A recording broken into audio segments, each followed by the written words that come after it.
There was a report this week from the Voices of Wrestling podcast from a source in the AEW locker room telling them that MJF is hardly the only talent feeling a level of discontent behind the scenes in the company. And they described the backstage atmosphere as chaotic, with a lack of structure, common complaints including not knowing angles or finishes until close to showtime, and redundant finishes and angles to set up matches being very frustrating to people. Basically the opposite of WWE, where things are too overly structured, and the talent doesn't seem to have as much say in their creative as they would in AEW.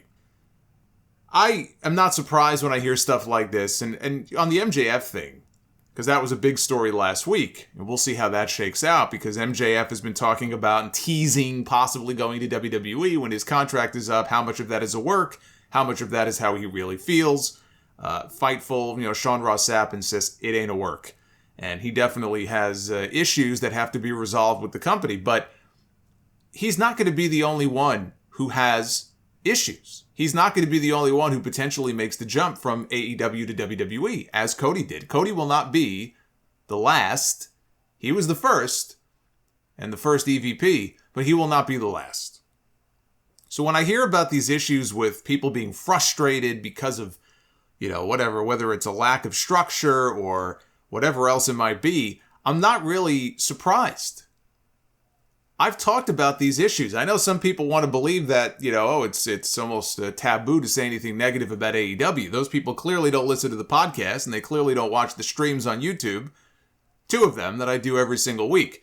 I bring up plenty of criticisms about AEW and issues that still have not been resolved that Tony Khan still has to work on. And we're not just talking about the women's division.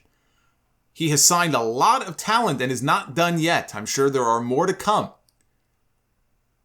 And he has had a very big issue as far as finding time to feature them on television. And we're not talking about dark. We're not talking about dark elevation, because they could throw up 10 to 12 matches on one show every week on YouTube. No problem. You can have squash matches and things of that nature. I'm talking about whether it's an Andrade or whether it's a House of Black or a Keith Lee. And we're starting to see more of Keith Lee and Swerve Strickland. But for a while now, this has been a very noticeable issue. And if you're someone like a Malachi Black, and I don't want to speak for him specifically, but as a fan of his work, I'll use him as an example. I'm frustrated that we don't get to see him in the group, but more specifically him, as much on television. And that he has been relegated entirely just to a trios act, basically, instead of actually putting him in singles matches, at least from time to time. We really haven't seen that. As a fan of his, that irritates me, because I was hopeful that we would get to see more of him on TV. He could showcase more of what we didn't get to see on SmackDown for the few weeks that they called him up before they let him go. So that's one example. Another criticism I've talked about when it comes to AEW are the pacing and the timing issues, and I'm happy to see I'm hearing more and more people talk about this. Now, I've been talking about this for months. They don't give anything time to breathe. They don't give you, the viewer, time to breathe. They don't give poor Excalibur time to breathe. He's going to pass out one day when he's doing those match rundowns. And now it's become like a thing where they poke fun at it and, he should be an auctioneer and everything. It's not funny. It's actually very annoying to listen to him. You can barely process what he's saying. I know he's trying to get it all out as quickly as possible because it's not his fault. I don't blame him for that. That's a Tony Khan issue. That's a network issue. You've got to carve out more time in these shows to make an announcement where people don't say, wait, what did he just say? What matches did he announce for next week? I didn't hear what he just said. It was a blur. The segments themselves, the way they go from one to the other sometimes, it's so quick, people don't get entrances. It's boom, right into the next one. I can understand them if that's done intentionally, wanting the show to have a frenetic pace. They don't want it to move at a snail's pace. There's a lot we can talk about when it comes to WWE and how they shoot their shows and how you can have people come to the ring for a match at 10:30 and the match doesn't start until 10:48. They'll go the opposite way and they'll find every reason to drag things out because they have 3 hours. AEW doesn't have 3 hours. AEW shouldn't have 3 hours. I don't want AEW to have 3 hours.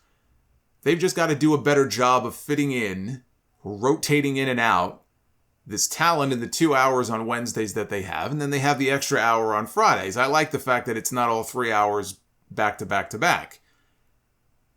But pacing and timing issues are a major issue when it comes to these AEW shows. The report talks about a lot of frustration with redundant angles. Another thing I've talked about, interviews. Doesn't matter if it's Tony Schiavone, and it has become a running joke with him. It's almost like, okay, they know what's going on here. They do it on purpose with him now. Doesn't matter if it's Schiavone, if it's Lexi Nair, if it's Alex Marvez. Every interview in this company, especially in the back, but every interview has to be interrupted. It doesn't matter if you're in the back, if you're in the ring, if you're on stage. You will be interrupted within a matter of seconds. It is ridiculous. And it makes me wonder, this has been my concern now for a little while, is it too much for one guy? I think the answer is yes, it is. It's too much. If Tony Khan wants full control over every little thing, even after the Max Caster fiasco when he had that one rap and it got them in a lot of hot water. And Tony Khan, if you remember, I didn't know. I was in the back of the building. I didn't hear it when it was said, and then they removed it from the YouTube thing.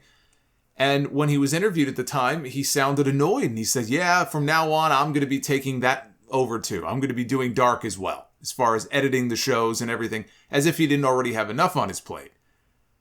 So, we talk about burnout. I was talking about burnout before with the BetterHelp read.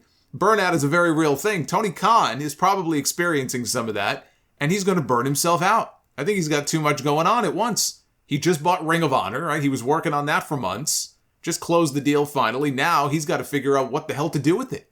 Can they get TV? If so, where? How's that going to work? Are they going to run live events? He's got to come up with a business plan for an entire other promotion.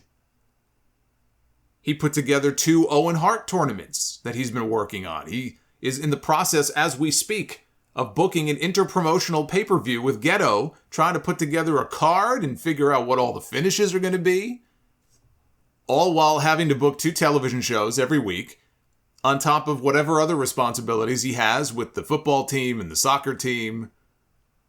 I think he has an analytics company. He has all of these things going on at once.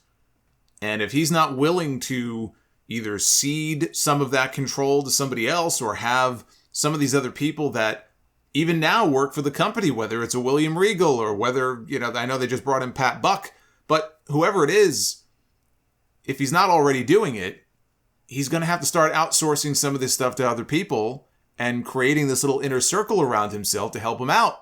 Because I think a lot of these issues might be able to be resolved if he was to do that. My sense is he's taken it all on himself. And he may be a little in over his head. And some of the cracks are starting to show, apparently, in the company behind the scenes. And you can understand why people would be frustrated by that. He's got to make sure this doesn't become a much bigger issue.